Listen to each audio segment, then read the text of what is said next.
Hello and welcome to the only official I'm a Celebrity South Africa podcast with myself, comedian and 2022 campmate Shaun Walsh, and Queen of the Jungle, Scarlett. Moffat is here, where after each television episode on ITV and STV of I'm a Celebrity. So today we'll be bringing you all the, are you doing something? What are you doing?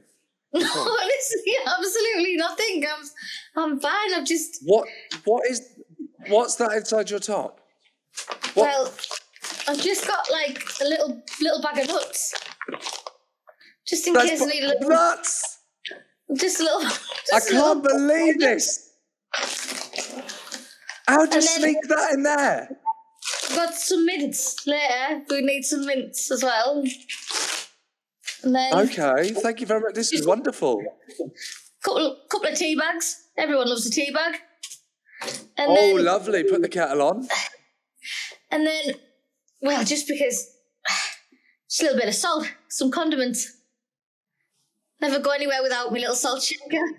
Absolutely not. No condoms. That's disappointing. No, I'm already pregnant, so there's no point there. Definitely don't need them. Good point. We've just watched episode 4.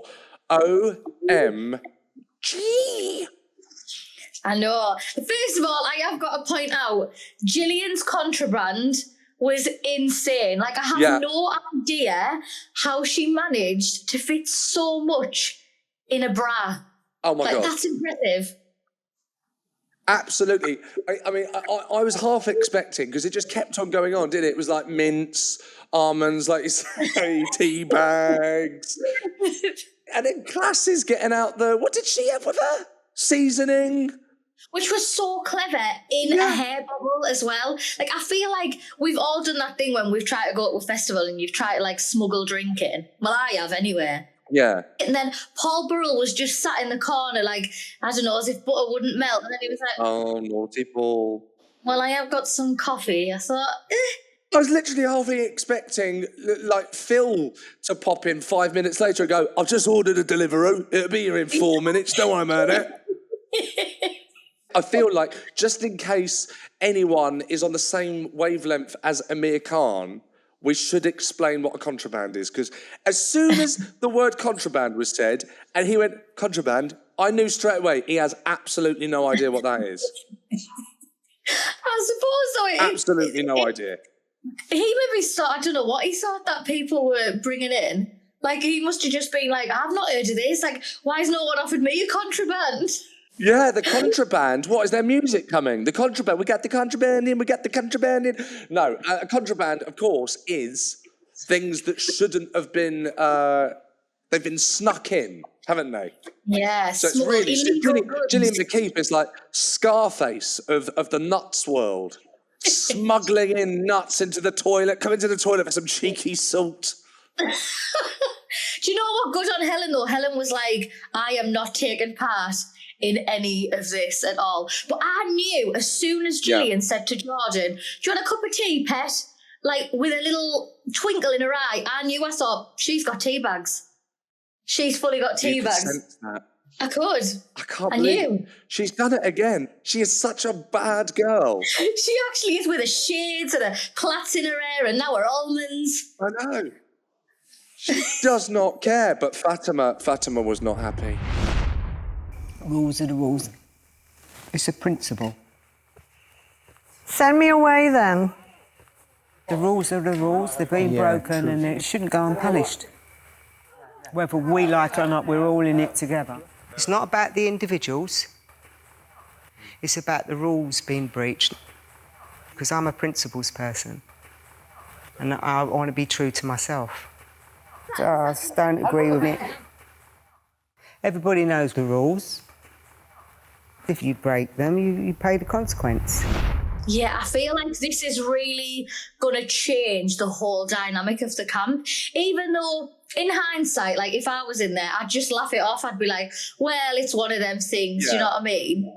Because I actually did try and smuggle salt and pepper in on my year. Excuse me? But my first trial... Yeah, I smuggled it in. Yeah. How? So in case you don't know, before anyone goes into the jungle or the bush, you have like a period of isolation where you stay in a hotel for a few days so that you don't see the news and you don't know who's sort of going in there. There was some little sachets of salt and pepper, and just before I left, knowing that I wouldn't return to the hotel, I stuffed them in my bra. However, my entrance with Larry Lamb was in a canoe where I had to swim, and it all just got soggy. Yeah, so I thought I'd be jumped out of a plane or something, so I thought it'll be fine. The bad boys are strapped right in. Like, this salt and pepper's going nowhere. But, yeah. You've turned up into the jungle with soggy salt. Yeah, I had to just hoy it. I just had to hoy it. I thought, I can't keep it, can I? I can't offer people soggy salt. I remember once, Chris Moyles, legendary DJ, he came back with shortbread. Somehow, we never found out why. Yeah, we never found out how. And we were all sneaking into the toilets for shortbread.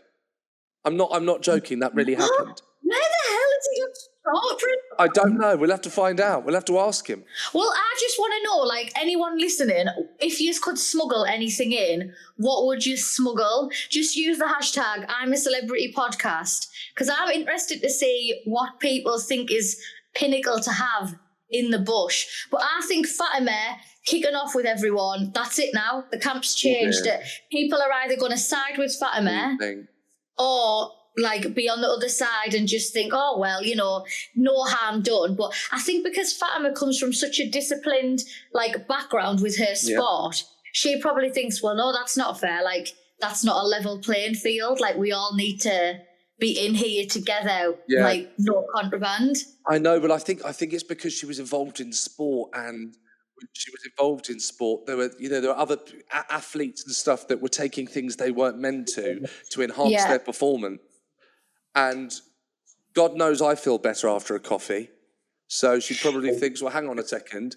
If Paul's having a coffee, he's going to be chirpier than me. Do you think a couple of almonds is changing like life that much? I don't know.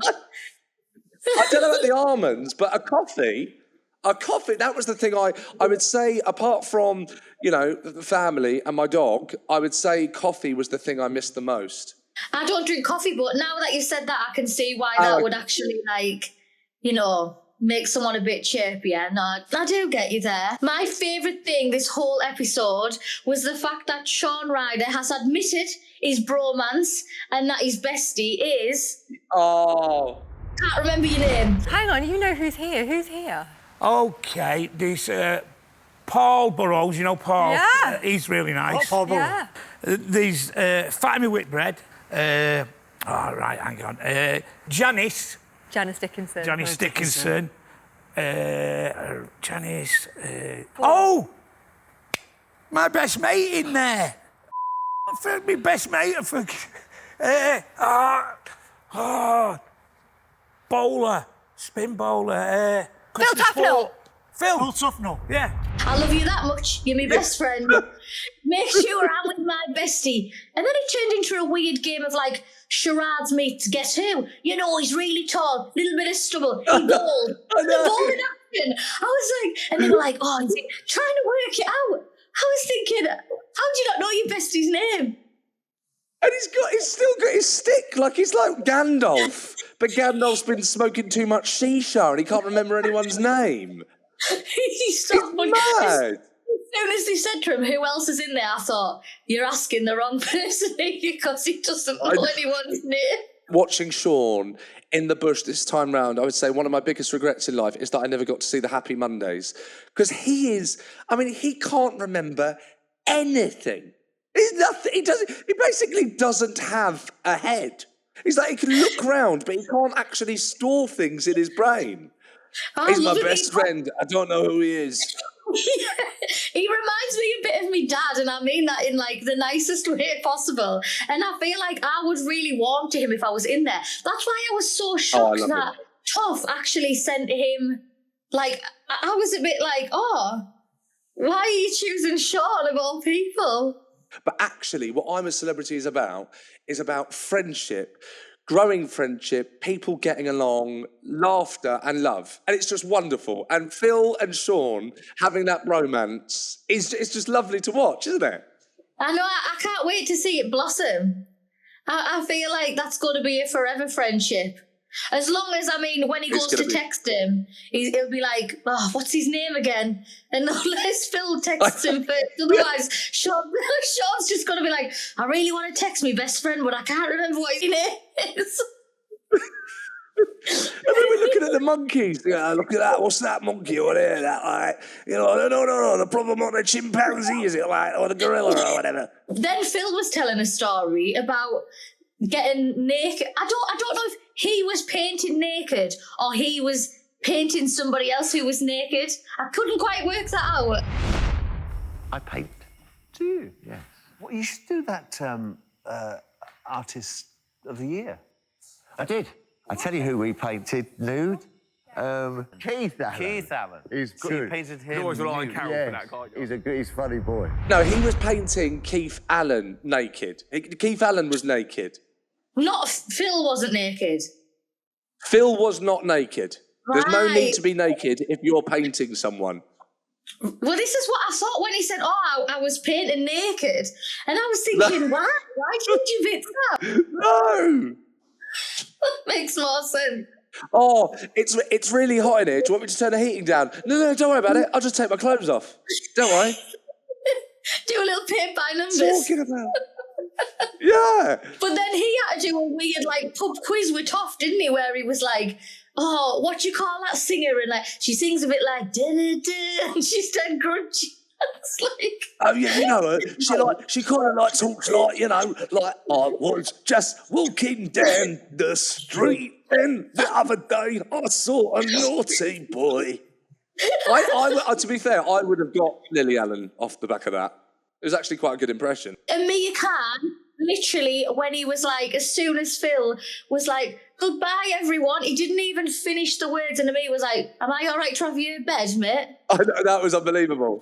I'm with Mia on that one, though, I think, when people were like, God, he hasn't even gone yet, and I just thought, no, that would be me, because what you don't realise is, before you choose your bed, you don't know who the snorers are, first of all. And then you don't really know which direction the smoke's going to go from the fire. So you work out quickly if you've chose a crap position or not. And I think Amir had a crap position before. Can I just say, I think you could probably look at Shaun and put some money on him snoring. Yeah, he does look like a snorer, doesn't he? He absolutely... He does look like a snorer. I just think it's a great bunch this year, and we thought everyone was getting on, of course, until the contraband. We'll have to see how far Fatima takes this one, because she is not a happy bunny. Speaking of bunnies, Janice wasn't eating rabbit. I know. As a result of Toff winning 8 stars in today's trial, you have won rabbit. Oh, forget it. Great. No? Oh, no, I'm thrilled. Thank you, Toff. It's all right. Paul, do you want my portion of rabbit? No, thank you. I will not eat those little bunnies. See, the thing is, though, you've got to eat, even if you hate the food. There was one time in camp that we got, this weird, I think it was called a silky bird, and it was, bright blue, and it literally felt like we were eating a Smurf. And I was like, I've never ate anything this blue in my life. But, you just close your eyes and eat, because you need to keep your strength up. So I'm a bit worried, because obviously Janice is an older lady as well. Beautiful, but she's in her late 60s. I just worry that she isn't going to be getting enough protein and stuff. I feel like the camp need to be a bit more forceful and be like, Janice, eat your veg and meat, please. When I was in there, I remember that George, I love that man. He because he's vegetarian. Was he vegetarian or vegan? I can't remember which one. I think it was just vegetarian. But he basically got a different type of mushroom every day. He was getting so fed up. The bag would come down and then read out everyone's food, and then he'd go let me guess, mushroom, yes, right, I'm not having it, I'm sick of it. And he would have the mushroom. But the only one I couldn't eat The only one not eat. I tried. The only one I couldn't finish. I have to say it was awful. Was the crocodile feet? Did you ever eat that? I loved those. I literally Oh, sucked you're an every animal. scale off that. Like, honestly, we once, Sean, this is how vile me and Joel were. We once got an eel, and the eel had digested a crab, and we ate the crab that the eel had ate.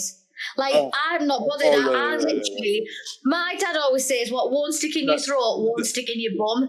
And I just think that's very true. Just give everything a go. Hey? Like, what won't stick in your throat won't stick in your bum. As in, if it can go down, it can come out. It's fine. Just try it. Don't be fussy. No, what do you want in the jungle? You're an animal. You belong there. I'm just feral sometimes. But no, I think Janice needs to just...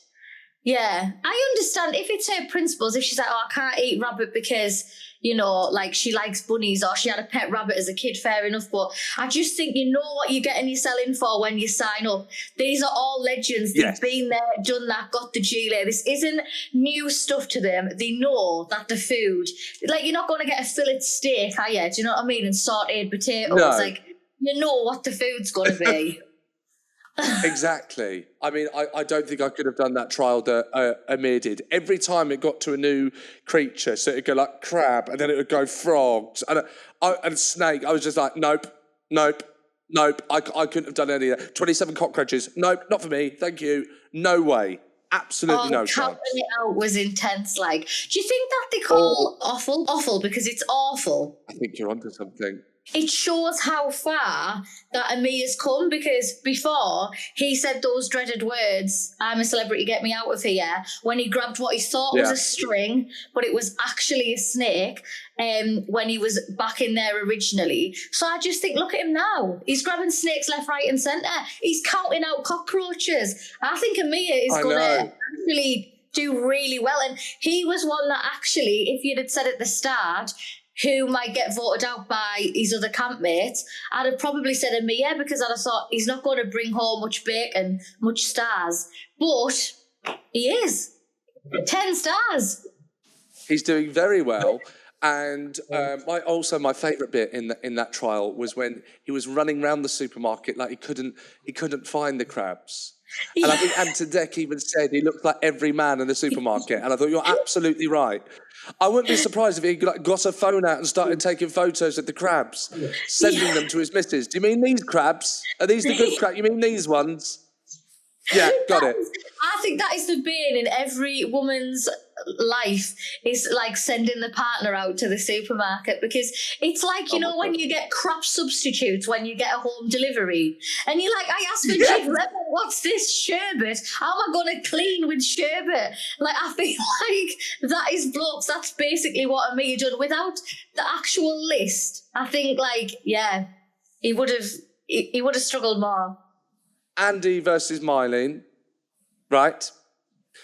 And she had, or was it Andy had to spell Vuvuzela? I know, that was a hard I panicked. one. I had absolutely no idea. Andy, what I love about Andy is he is in one of, if not the best soap opera of all time.